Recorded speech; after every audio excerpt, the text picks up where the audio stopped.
that today is that even Trump and the complaints is, and part of why I'm a libertarian, don't favor the two-party system, is you got to build a coalition to win elections, and to some extent, probably more so on the Republican side, but maybe on both sides, you need the anti-Semites in the coalition to be able to win.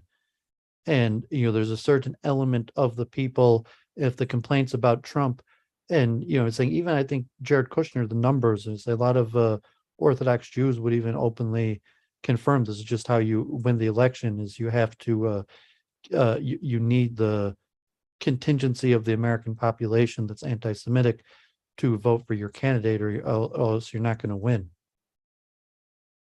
Well, I mean, I think that has certainly become true on the left, in that, but those people aren't winning. But you have, for example, here in Boston, we have this thing called the Mapping Project. I don't know if you know about that, David. Yeah, I saw that. Is it Wesleyan? The Wesleyan Student Council endorsed it. Not just them, but the entire squad in Congress endorsed it, with the exception of Ayanna Pressley, to her credit, and Elizabeth Warren endorsed it, and much of the liberal left establishment around the country is endorsing it. And what it is that it's listing and doxing the names of Jewish officials, rabbis, heads of companies, and organizations who are pro-Israel, with the statement that we're going to dismantle the state of Israel, and these are the people we need to go after and boycott. It's very threatening, and it's very anti-Semitic. We've talked about this before, but I mean, that's somewhat what why we're kind of pro free speech, because that is what Jewish organizations and some of them more fringe, like Canary Mission, Stop Anti-Semitism, but ADL is about as mainstream of a Jewish organization as there is, and that's somewhat what we do. So I mean that the ADL that they're doing it to us is I mean, it's not surprising. So the ADL is publishing the names and addresses of anti-Semites, or people they call anti-Semites. Is that it? Well, they dox, and I'm not sure if they publish addresses. I'm not sure of individuals but institutions. But yeah, I mean, the ADL actively tries to ruin people's lives. And I heard my ADL director that they'll get on the phone and call schools and call businesses and try to get people fired from their job. I'm not sure if in terms of publishing information, I mean, they have a lot of information. I don't know if they'd publish an address, but I'm pretty sure that they I mean, the ADL is pretty mainstream, and they work together with their APEC member. They work together, part of almost every federation. But you do have organizations, like most famously Canary Mission, which could just be one eccentric Jew who's giving money to do it, that does it, and they're publishing the names and addresses of people that they think are.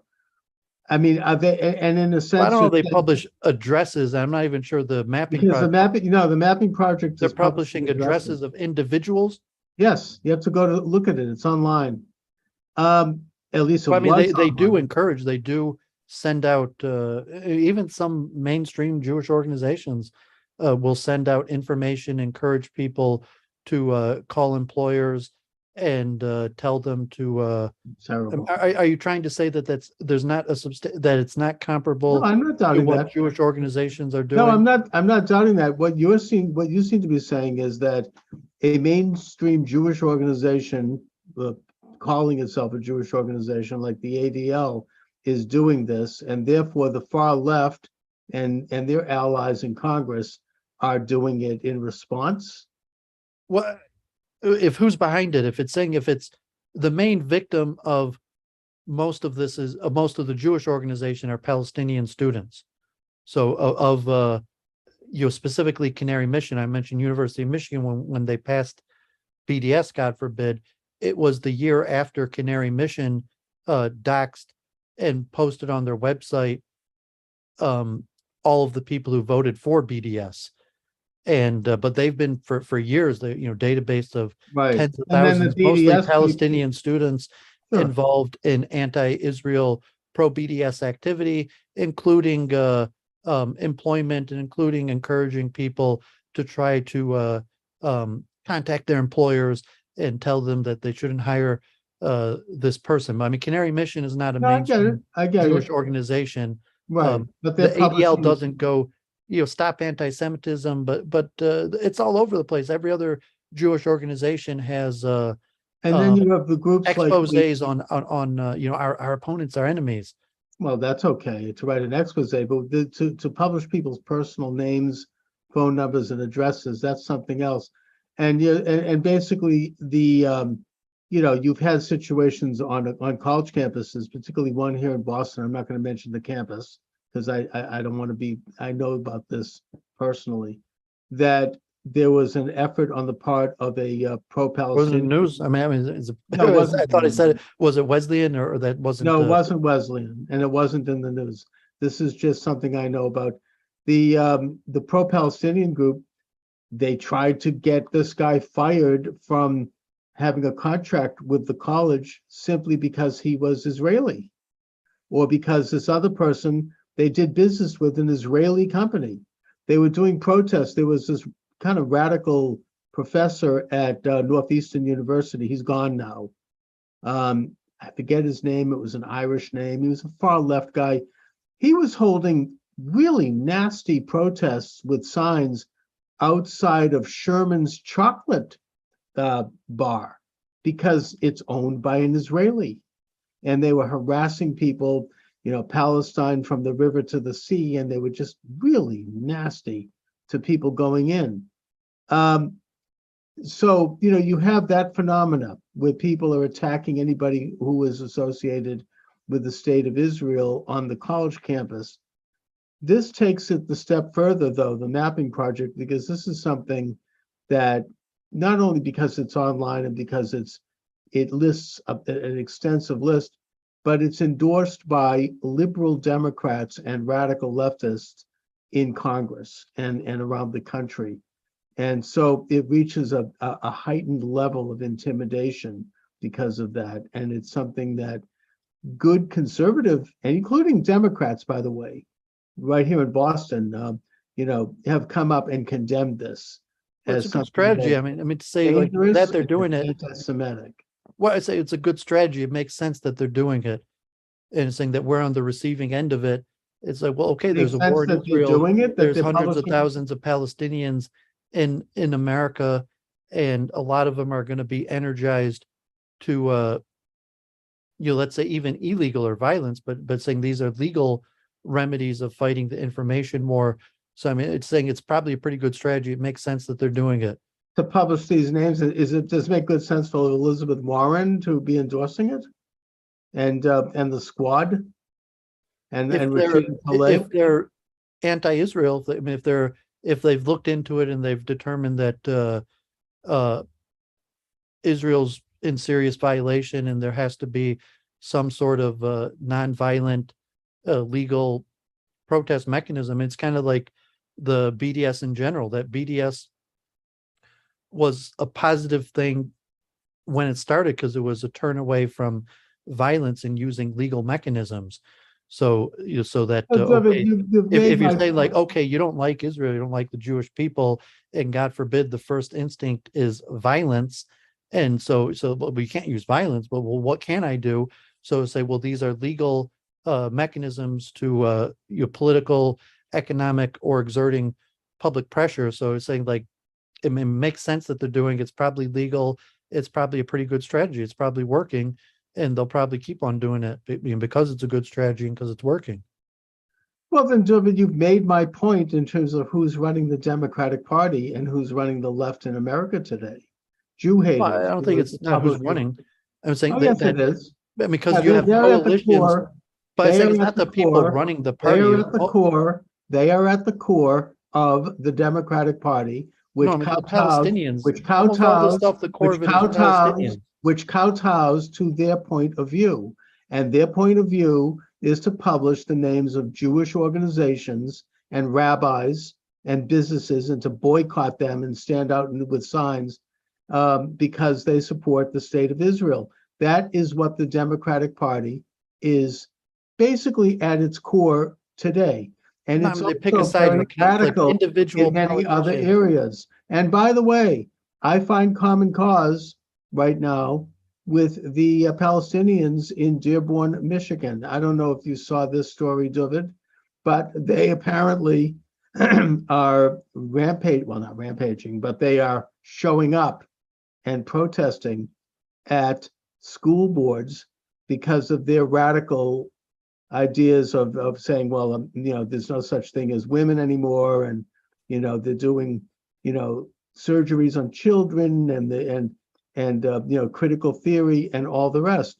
So they are part of, I think, in many ways, putting aside the question of the state of Israel, which obviously I don't agree with them on, but in some ways they're part of the the MAGA movement. But we should talk a little bit about national politics, David. Well, I it think spoke to my first point that the elections are about winning, and you win by forming a coalition. And if you're looking at it in terms of votes, you're going to have certain numbers of people and certain sure. ideas, and that certain Democratic people in certain districts would go with the Palestinians or anti-Israel activists, or certain In certain Republicans districts, would look at the strategy and saying, well, I need you're the path to a majority is teaming up with anti-Semitism. I've mentioned this to you many times because you're just talking about it morally neutrally, that many times anti-Semitism is an effective and good political strategy. So people use it because it works. well, And it that people in politics certainly are is using using, anti-Semitism as a political strategy. Well, of course, if it works, they're going to do it. and it certainly does seem to be working for the mapping project, as you said, and the far left. Now, David, in the national election, We'll bring it back to Kanye West also, yeah. but it's saying that What is the deal with say that? What even is, like Tucker Carlson or Kanye West, that I mean, most Jews think it's used more on the right. I mean, you have your opinion, and no, you're going to that's defend all the rights and Republicans, and that's like, as a Republican, it just I would accept that you need to win, and sometimes you have to build a coalition with anti-Semites to win, and but right. you And as want to I convince said, they Jews, you want obviously to convince Jews to become Republicans, and you say, well, I don't want to team up with anti-Semites, and you say, well, let's make the trade-off calculation of how much damage could these anti-Semites do to us by teaming up with them. And I would say accept, there like, are not the any mainstream substantial opinion on Trump is anti-Semites that's what on Trump the did. right. And No, most Jews that's a aren't out lie. of their mind. That's what Those are Trump did. lies that were promoted by his political opponents. And there really is no substantial anti-Semitism in the conservative side. I mean, there's fringe groups like that I sent you nutcase. that survey. No, I'm saying, like, the anti-Semitism is actually highest among young educated conservatives. I mean, the numbers, I I mean, one thing, reject like, that. anti-Semitism across the board I in reject America, that. I mean, according to ADL, like 40% of America They're is very skewed anti-Semitic, because they 10% of themselves America are on is the very left. anti-Semitic. So, like, of course, there's a wide swath Now, of the it. anti-Semitism is the anti-Israelism of the left. That's No, the just real plain old active anti-Semitism. straight anti-Semitism. I mean, what fantasy world do you live in? I mean, do you reject that 10% of America? I don't reject that, but I think that it's not an issue in the active sense on the right or amongst conservatives, while it is on the left, due to things like the mapping project and their anti-Israel attitudes. Now, and that they are controlling at the core the Democratic Party right now. David, I think that, and again, we can't know what's going to happen on election day, but I do sense that there still is going to be a red wave and or a red tsunami even. And I think that the Republicans are going to take back the House of Representatives by a substantial and solid number of people. Even Rhode Island now, the Republican is ahead in a state that hasn't elected a Republican since Eisenhower was president. Other than, I think, maybe one very liberal one, now that I think of it. But the point I'm making here is that I think Republicans are going to take back the House in a big way, and it's going to be historic. And I think that they're probably going to take the Senate maybe by 1 or 2. And that would be maybe Mehmet Oz in Pennsylvania, Herschel Walker in Georgia, and Masters in Arizona. All three of them look like they're closing the gap and they're moving in. And I think they're going to, if we even get one of those, then we'll have the Senate. Also, there's some interesting governor's races. And I think that it's going to be, there might be some kind of a false flag between now and then. The smears against Trump and the Trump's MAGA people as Nazis hasn't worked. No one believes that.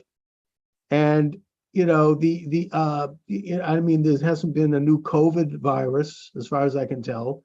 It might be too late for that because it's only 3 weeks away. So I guess the only thing they have left is to rattle a saber with Vladimir Putin and threaten a nuclear Armageddon.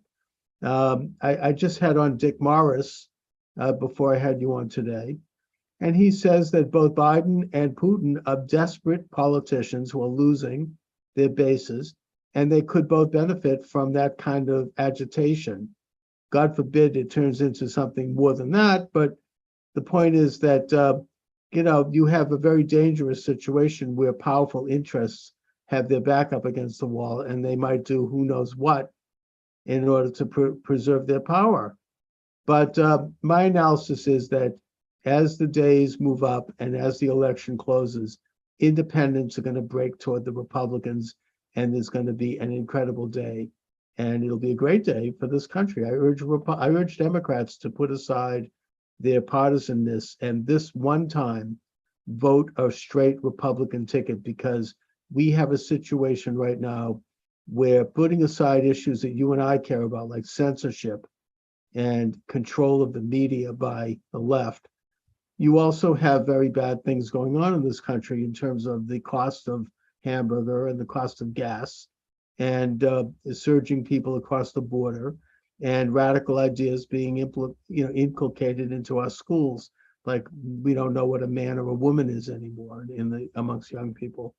And there are a bunch of other issues we could bring up. So I think that if we are going to preserve freedom in this country and not slide so far into this authoritarian left with its international interface, we have to elect a Republican Congress.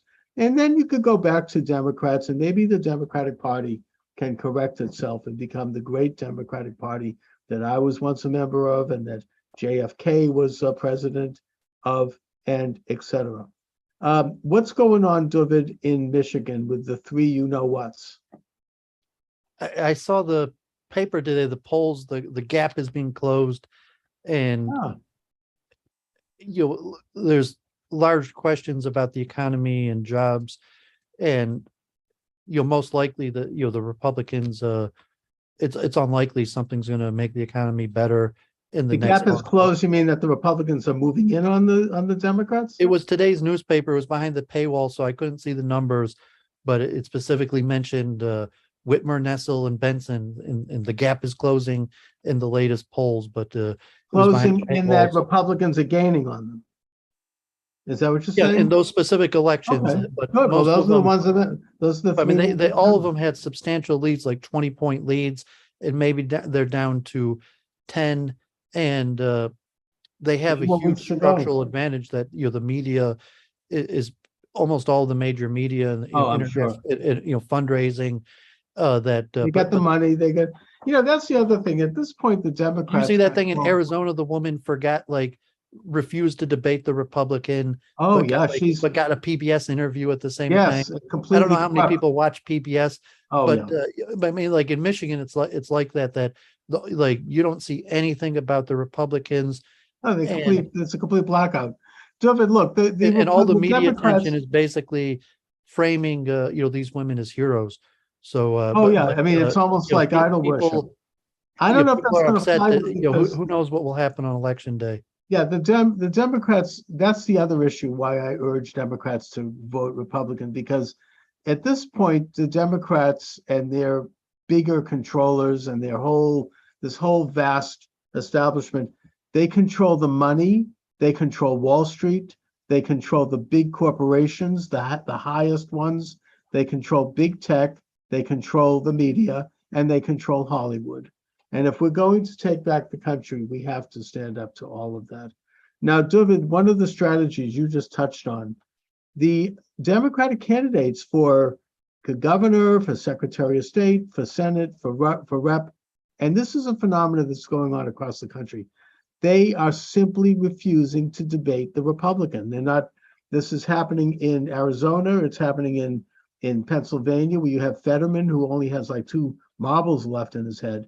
They're all refusing to debate their Republican opponents. And I think the reason why is because they expect the liberal-dominated media and voter fraud and all the other factors that put Biden in office, who barely did any appearances, they expect them to put them in office. They're just going to sit back and they're going to do like Biden did, hide in their office, in their home, and do nothing, or maybe give an interview to Cardi B and just wait for the election to come in. And I just think that it's becoming, even liberal media is starting to take a look askance here. Yeah, I mean, Whitmore's doing the debate. I think that might even be like tonight, in fact. I have to look, but yeah, most of them are ducking. And I don't think Whitmer could really expect to avoid doing the debate. No, she can't. Governors, you can't. Like here in Massachusetts, Jeff Deal, the Republican, did get a debate with Maura Healey, the Democrat, because you can't get away with that. You have to give at least one debate. And he was a piece of milquetoast, by the way. She immediately said to him, "You are a supporter of Trump and you ran his campaign." And he kind of backed away. He should have said, "Yes, I did. And this is why." It goes with the censorship. I mean, generally, you're like, okay, we're on alternative platforms and saying, what you said is unacceptable. And, the strategy is just like, you got to ban these people and you got to not talk to them. Well, that's what they're doing. They put that as like, oh, these people are racist. These people are, horrible. These people are election deniers. You can't even talk to them. And you will see what the public thinks. And so it is possible that, well, the public thing, Benson's a Harvard, law school law professor, dean of the college, that she would, because she'll have to answer in a debate. I don't know if she's going to do the debate, but she'd have to answer to her horrible record as she's suing an organization that's trying to clean up the voter rolls. She might lose it. She might lose a debate just because, she will lose like her record, and she's so used. That's why she's hiding. She's so used to being a star. Yeah. People believe their own propaganda. She had to step outside of NPR and all the idol worshippers. Yeah, she knows she would lose, and that's why she's hiding. Yeah, I mean, the other thing they're doing, their own propaganda. Well, it's not that they believe in it. They just know that they're going to lose if they actually step out and meet real people and go to some place where they might be asked questions from people that haven't been paid off. The other thing they're doing is that they, rather than run against their opponents, they're suing them. They're suing. I mean, Michigan, right? Isn't Nessel suing Matthew DePerno? I mean, right? I mean, Ben, they're talking about suing Kim Karamo. Everybody, instead of running against people, they just call them criminals and they file lawsuits. Yeah, I mean, it's pretty disheartening. It's saying like, our country's collapsing. Yeah, honestly, I don't think voting, in my perspective, I think our system's broken. We have a crisis of incompetency. We can restore it on the at best, the first Tuesday of November. No, I don't see any of these people on the Republican side as you looking like saviors, or they're going to have. No, but they're all basically normal. Face our problems, and that's why I hate the system, because you're just this. I mean, they're not saviors of two evils, and you just have like it's a corrupted system. Who's so evil on the Republican side? They're all normal politics. Well, I think it's a lesser of two evils in basically every case. All of them are incompetent. You like across the board. I can't think of any mainstream Republican that seems competent to lead us out of the problems we're facing. I think there's plenty. J.D. Vance is a good one in Ohio.